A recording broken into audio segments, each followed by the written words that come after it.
You bet! From beyond the logo! There are players who compete, and then there are players who completely shift the landscape. The kind that make you stop mid-scroll, rewind the clip, and ask yourself if you really just saw that. In women's basketball today, one name towers above the noise: Caitlin Clark. She's not just drawing crowds, she's packing arenas to the rafters. She's not just trending, she's igniting debates, dominating timelines, and forcing legends of the game to weigh in. When NBA icons grab a mic to talk about her, when someone like Shaquille O'Neal calls her the truth, you understand something important. This isn't manufactured buzz. This is a seismic shift happening in real time. Clark isn't piling up points for the stat sheet. She's stretching the boundaries of what feels possible. Records are falling, defenses are scrambling, expectations are being rewritten. The league isn't just watching her, it's adjusting to her. So the real conversation isn't whether she's talented. That part is settled. The real question is, how much further can she take this? How much can one player elevate the entire sport before the game itself has no choice but to evolve? Because before the endorsements, before the viral moments, before the cultural wave, it starts with one undeniable fact. Caitlin Clark is ridiculously elite at basketball. Not impressive for a rookie, not promising young star, just flat out dominant. Clark, a deep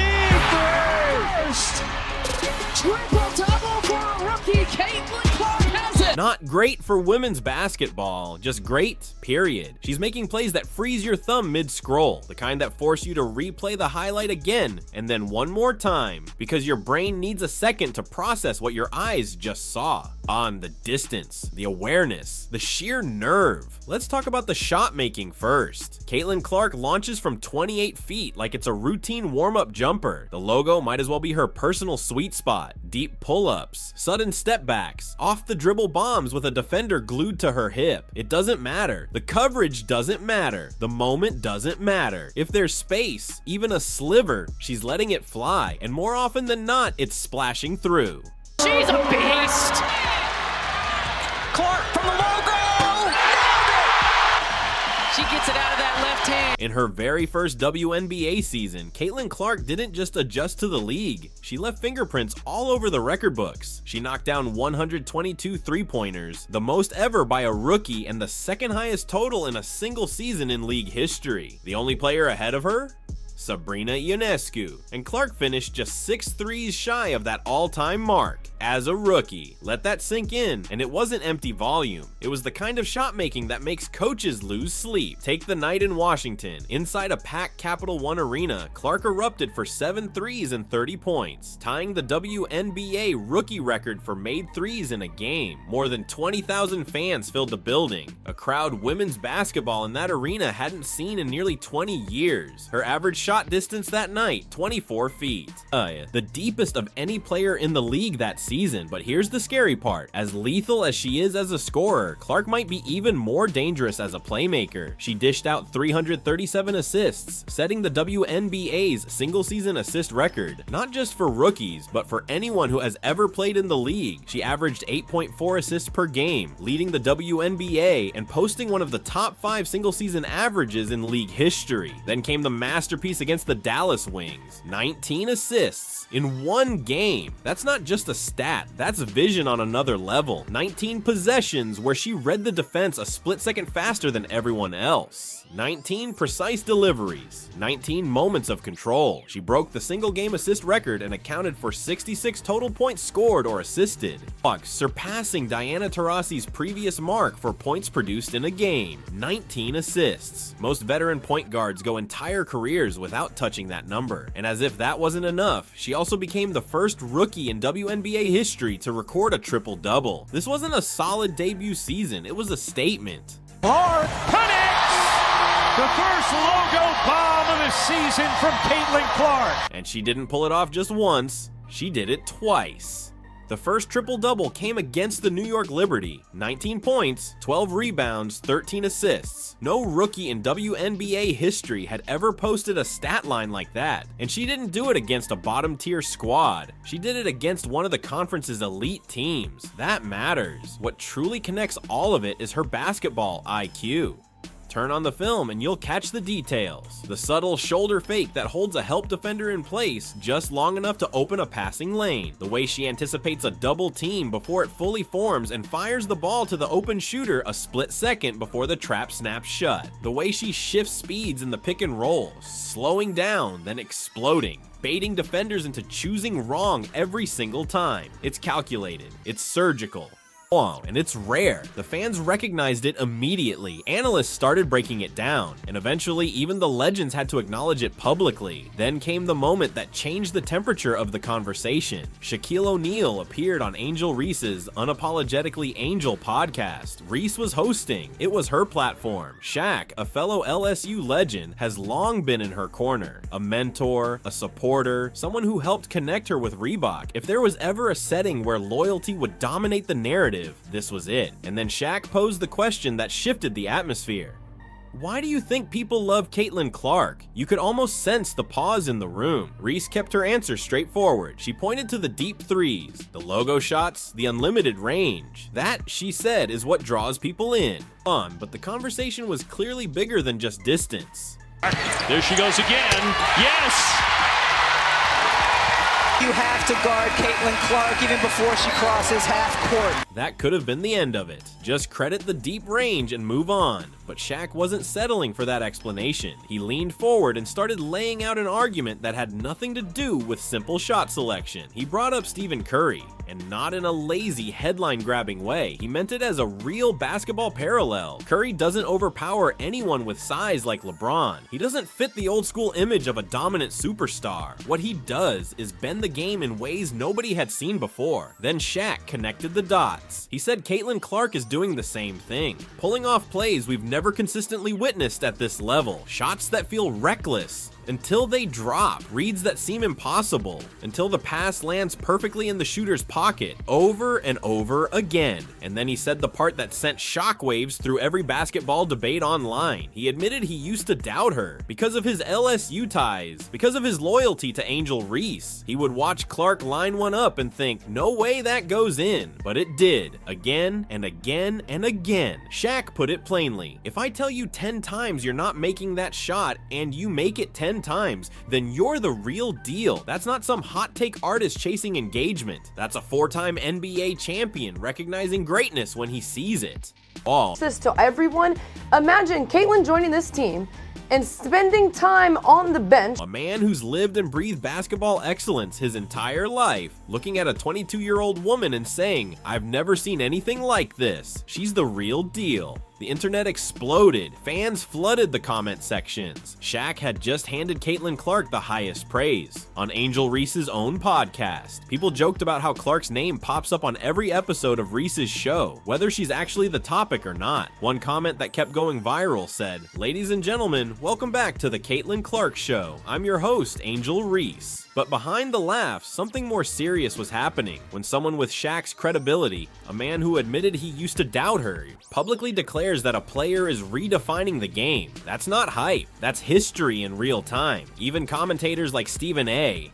Smith had started speaking out about how Clark was being treated, amplifying the growing recognition. She wasn't just good, she was changing the conversation around women's basketball. It's a big adjustment going from college to the professional level. There's a lot of areas that you have to learn, and you have to learn very quick. Mossy spoke out, urging the league to protect its brightest star and drawing parallels to the way the NBA once had to figure out how to handle Michael Jordan. He pointed out that Clark's influence on viewership and revenue gave the WNBA a responsibility. Make sure she can compete without being physically targeted every single night. The conversation around Caitlin Clark had shifted. It was no longer about whether she could play at this level. The question now was, how far can she take the game?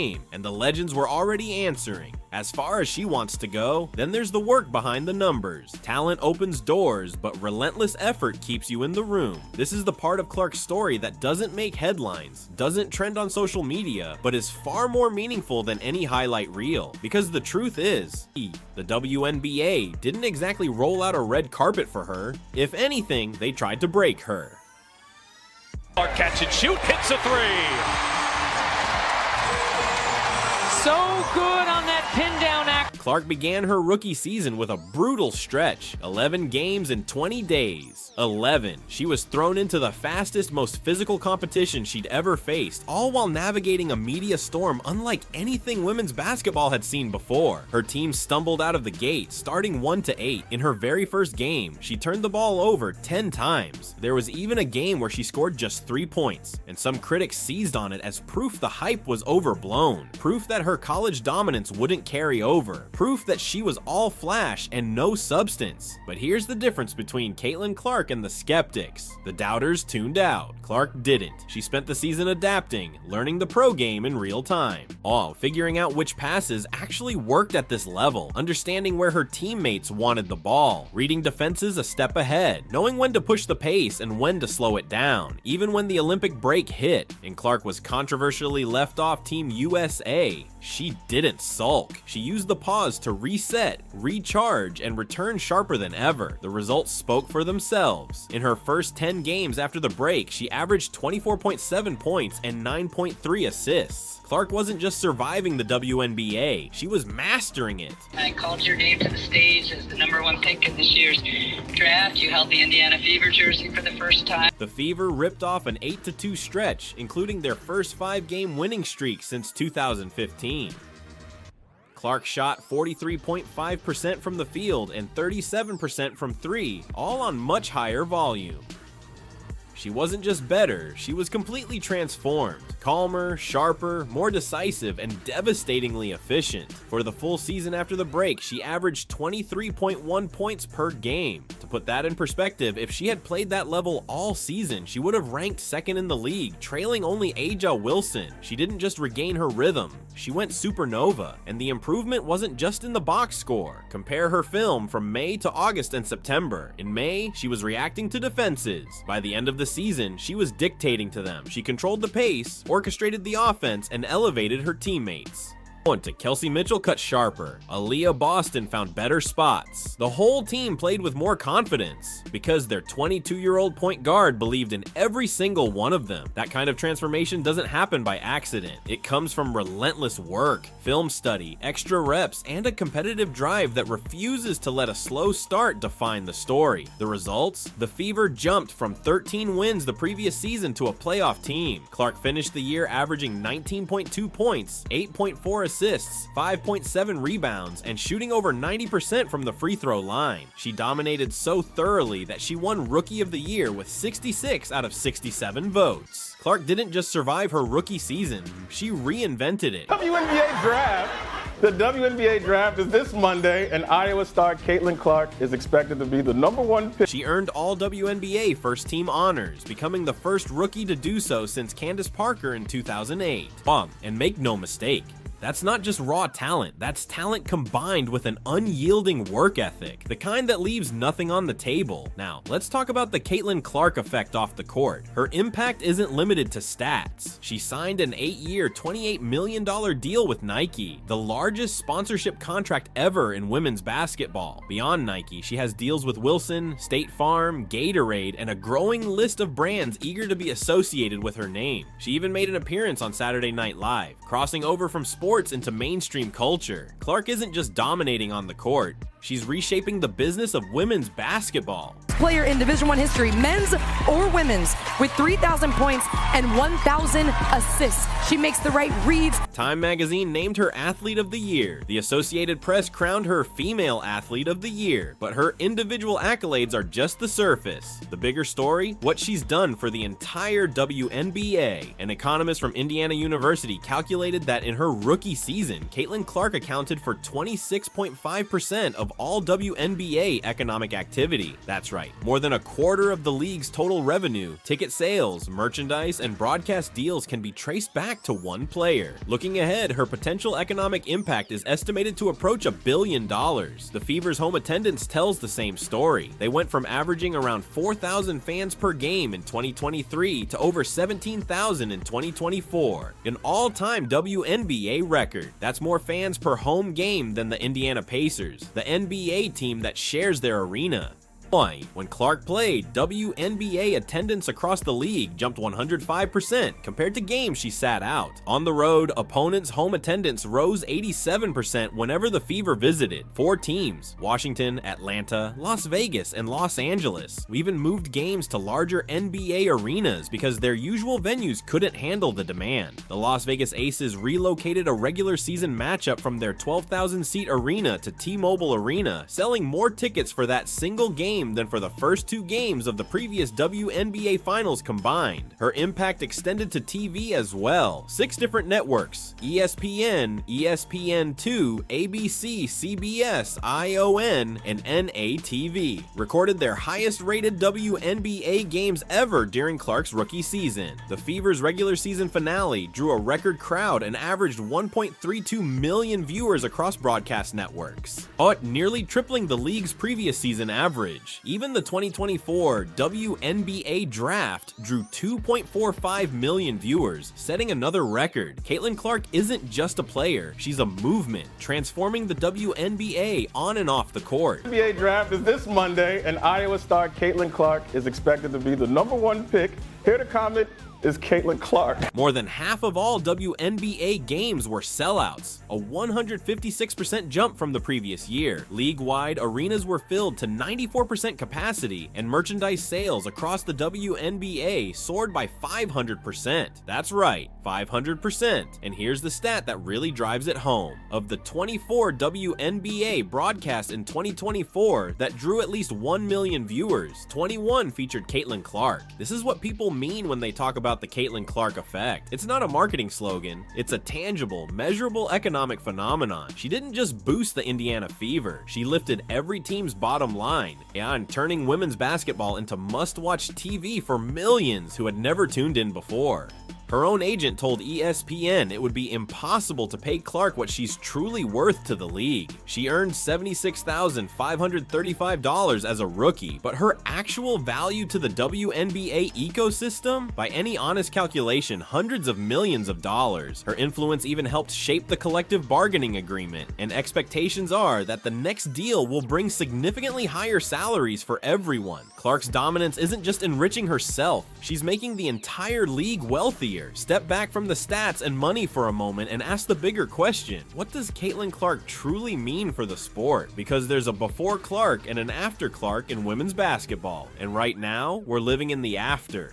Caitlin Clark experience meant for some lucky fans. Before Caitlin Clark, the WNBA struggled to capture mainstream attention. Elite talents, players like Aja Wilson, Brianna Stewart, Candace Parker, and Diana Taurasi had dominated the league for years, yet few reached the level of coverage or public recognition Clark generated in her very first month as a professional. Arenas were half full, TV deals were modest, the gap between the WNBA and NBA in terms of revenue and visibility felt permanent. Clark didn't single-handedly erase that gap, but she kicked the door wide open, and it can never fully close again. She proved that when women's basketball is built around a truly transcendent talent, it can compete for mainstream sports attention. Fans will show up, they'll tune in, they'll buy jerseys, they'll pack 20,000-seat arenas if given a reason.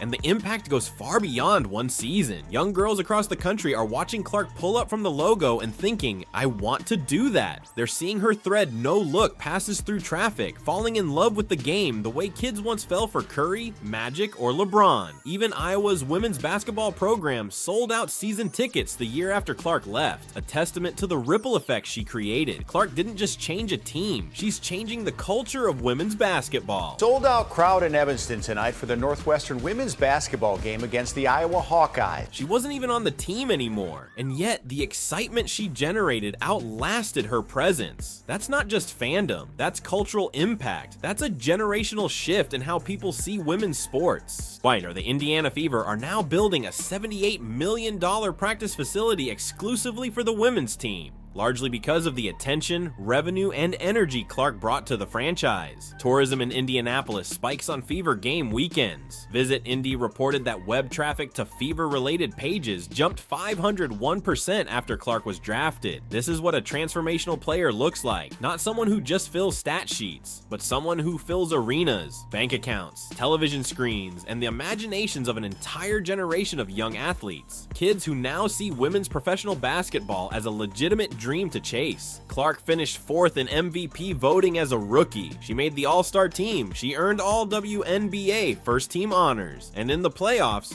she became the first rookie in either the WNBA or NBA since Michael Jordan to average 18 points, 5 rebounds, 8.5 assists, 2 steals, and 1 block in a series. That's the only name remotely comparable for a 22-year-old in her first professional season. And here's the part that should have every WNBA front office on edge. Her learning curve is already flattening, and she's still dominating the game. Year 2, year 3, year 5. What happens then? That's the question keeping analysts, executives, and fans alike locked in and on the edge of their seats. Caitlin Clark has rewritten the rules, shattered expectations, and left every arena, every commentator, every legend, every fan asking, what comes next? Records are falling, defenses are scrambling, the league is chasing shadows she's already left behind. But for all the points, highlights, and milestones, the real story is only beginning. How far can she push the game before it's changed forever? How high is the ceiling when the world is just starting to grasp what she's capable of? One thing is clear, this isn't the finale, it's just the opening act. Just the opening act. Just the opening act.